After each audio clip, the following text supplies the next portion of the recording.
Assalomu alaykum, hurmatli talabalar. Bugungi darsimizning mavzusi Yunon-fors urushlari mavzusi hisoblanadi. Dastlab bu mavzuning rejalari bilan tanishib o'tamiz. Rejalarimizni ko'rishimiz mumkin.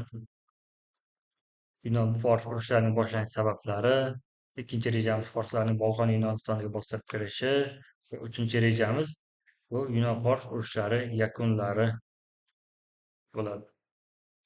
Hop. Eramizdan avvalgi 6-asrga kelganda Yunonistonda o'sha shahar davlatlar iqtisodiy, siyosiy jihatdan ancha shakllanib bo'lgan edi. Lekin bu polislar bir butun bir davlat emas edi. Doimiy ravishda bular o'rtasida o'sha siyosiy, iqtisodiy kurash davom etayotgan edi. Aristokratiya bilan demos orasida, savdo hunarmandlar o'rtasida bu kurashlar davom etayotgan edi. Aynan shu davrda grek polislari shafqatsiz tashqi dushmanga qarshi kelgan edi. Grek polislarining demos kuchlari nisbat teng emasligini anglab, Eronga qarshi aktiv harakat qilishdan o'zlarini saqlab turdi. Kichik Osiyodagi grek shaharlari Eron sog'liq sistemasidan ayniqsa ko'p jafo ko'rgan edi. Naxosda aristokratiya ag'darilib, aristokratlar Ioniya shahriga qochgan edi. Ular Milet tirani Aristagorga murojaat qilib, Aristagor Eron yordamida Naxosni zabt etmoqchi bo'ldi. Lekin bu niyati amalga oshmadi va Dorobirning g'azabidan qochib Miletga qaytadi va Eronga qarshi qo'zg'olon ko'taradi. Erondan avvalgi 500-yilda Kichik Osiyoning ko'pgina grek shaharlari Miletda boshlangan qo'zg'olon keng yoyilgan edi. Qo'zg'olonni forslar kutmagani uchun dastlabki davrlarda qo'zg'olon g'alabaga erishgan. Aristagor yordam so'rab bir necha Yunon shaharlariga borgan. Jumladan, Sparta, Afina kabi shaharlarga borgan. Afina 20 ta harbiy kema yuborgan, Ebbidagi Eritreya shahri esa 5 ta kema yuborgan. Lekin kuchlar teng bo'lmagani sababli eramizdan avvalgi 494-yilda bu qo'zg'olon batamom bostirilgan. Afina va Eritreya qo'zg'olonchilariga ko'rsatgan ozgina yordami Dorobirga Bolqon Yunonistoniga qarshi birinchi harbiy yurishni boshlash uchun bahona bo'lgan. Eramizdan avvalgi 492-yilda quruqlikdagi ko'p qo'shin va harbiy flot Eron podshosining kuyovi Mardoniy qo'mondonligida Yunonistonni istilo qilishga yuborgan. Eron quruqlikdagi qo'shini Gellespontdan kechib o'tib, Egey dengizining Frakiya sohili bo'ylab yurgan. Dengiz floti sohil bilan suzib, Fasos orolini zabt etgan. Frakiyaliklar Eronni ancha zaiflashtirgan. Eron floti dengiz bo'ronida qolib, ko'pgina qismi yakson bo'lgan. Mardoniy Yunonistonga yetolmasdan orqaga qaytgan. Eron shohi shundan keyin Yunonistonga elchi borgan va Eron davlatini o'z ustilariga hukmronligini tan olishni talab etgan. Forslarga rasman bo'ysunganlar. Demokratik Afina va aristokratik Sparta Dorobir talablariga ochiqdan-ochiq qarshi chiqqan. Afina Eron elchilarini quduqqa uloqtirgan. Sparta esa Eron elchilarini quduqqa tashlagan. Eramizdan avvalgi 490-yilda Eron Yunonistonga qarshi ikkinchi yurishni tashkil qiladi. Eron floti tajribali qo'mondon Datis qo'mondonlik qilgan. Evbeya shahriga desant tushirgan. Eritreyani tormor qilgan. So'ngra Attikaga yo'l olgan. Forslar xizmat qilayotgan Gippi maslahati bilan Datis Afinadan 42 kilometr beridagi Marafon qishlog'iga o'z qo'shinini tushirgan. Greklarda yakdillik bo'lmagan. Eron qo'shinlarining Marafonga tushirilgani ma'lum bo'lgach, Afina xalq yig'ini forslarning Afinaga hujumini kutmasdan Marafon yonida jang qilishga qaror qilgan. Spartaliklarga yordam chaqirilgan. Greklar qo'shini 10 ming kishiga yetgan va unga ikkita strateg qo'mondonlik qilgan. Eron qo'shini otliq askarlar va piyoda kamonchilardan iborat bo'lib, grek qo'shinlaridan ko'p bo'lgan. Ilgari Eron qo'shinida xizmat qilgan strateg Miltiad birinchi bo'lib hujum qilish fikrini amalga oshiradi va shiddatli janglardan so'ng greklar g'olib chiqqan. Hatto afinaliklar forslarning 7 kemasini qo'lga tushirishga muvaffaq bo'lgan.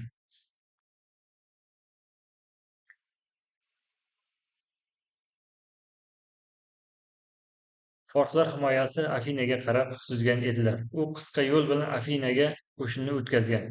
Afinaga marafonchi yugurishdan kelib chiqqan chopar yuborilgan. Chopar yetib borib, "Quvoning, biz yengdik", deb shu zahoti yuragi yorilib o'lgan.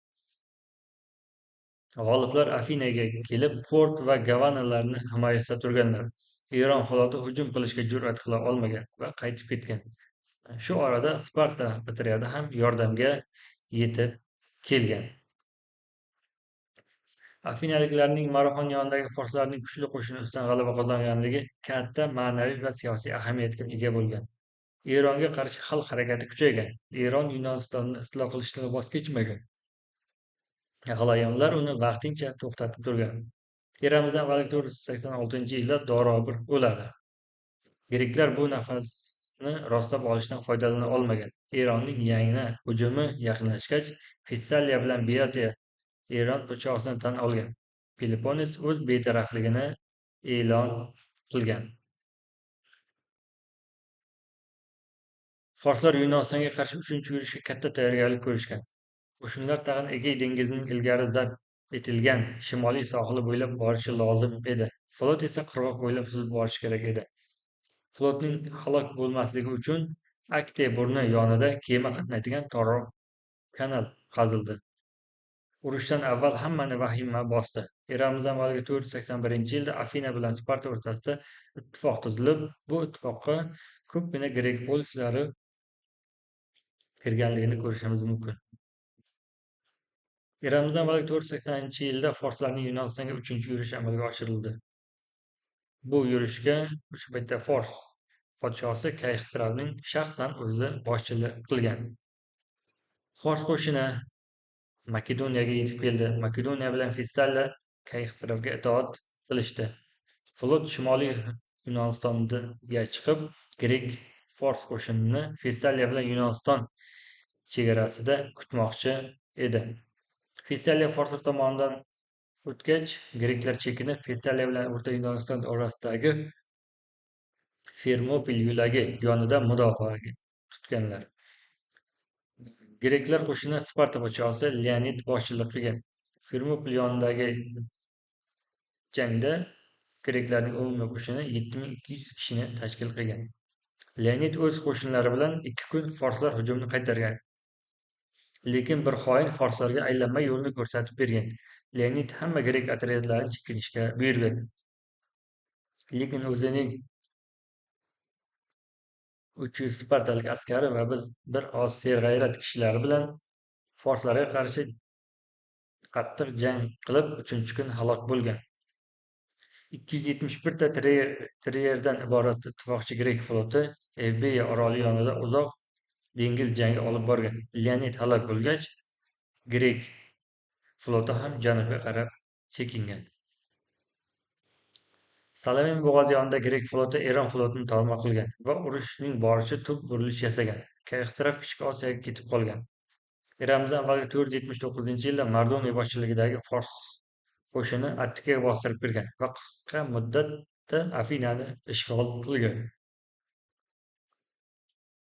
Sparta qo'shini yetib kelgach, forslar Attikadan Beotiyaga chekingan. Forslar greklarni birlashgan qo'shiniga hujum qilgan. Forslar yengilgan. Mardoniya bu jangda halok bo'lgan. Forslarning qolgan qismi Fissaliya orqali Frakiyaga chekingan. Greklar qo'lida g'oyat katta o'lja tushgan. Urush Yunoniston doirasidan chiqqan. Qora dengiz bo'g'ozi va dengiz doirasida chiqqan. Samos, Xios, Lesbos orollari grek ittifoqiga kelib qo'shilganlar. Samos oroli bilan Kichik Osiyodagi Mikole burni o'rtasida Eron flotining qoldig'i yakson qilingan. Eramizdan avvalgi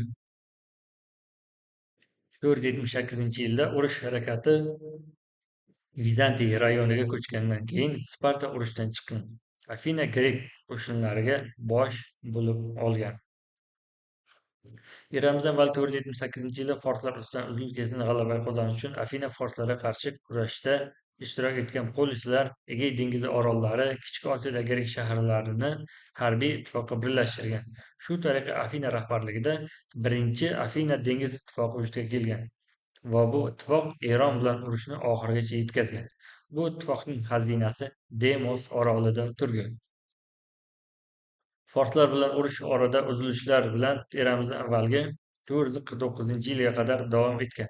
Greklar Eronni zaiflashishidan foydalanib, O'rta dengiz sohil rayonlarini Nil deltasiga askar tushirganlar. Eron floti torma keltirilib, Kiprga askar tushirgan. Eramizdan avvalgi 449-yilda sulh tuzilgan. Bu sulh Afina vakili Kalmiy nomi bilan Kalliy sulhi deb atalgan. Abadiy tinchlik o'rnatilgach, forslar Kichik Osiyodagi grek shaharlarini va Egey dengizidagi hamma orollarni mustaqil deb tan olganlar. Eron harbiy dengiz flotining Egey dengizida suzishi taqiqlandi. Birinchi Afina dengiz ittifoqidan foydalanib, greklar dunyosidagi eng qudratli davlat bo'lib olgan. Yunoniston-Eron urushlari o'z vatanining ozodligi va mustaqilligini Eron istibdodidan saqlab qolgan greklarning g'alabasi bilan yakunlangan. Oralarida birdek bo'lmasa-da, greklar qat'iy paytda birlashishni va bosqinchilarga qaqshatqich zarba berishni bilardilar.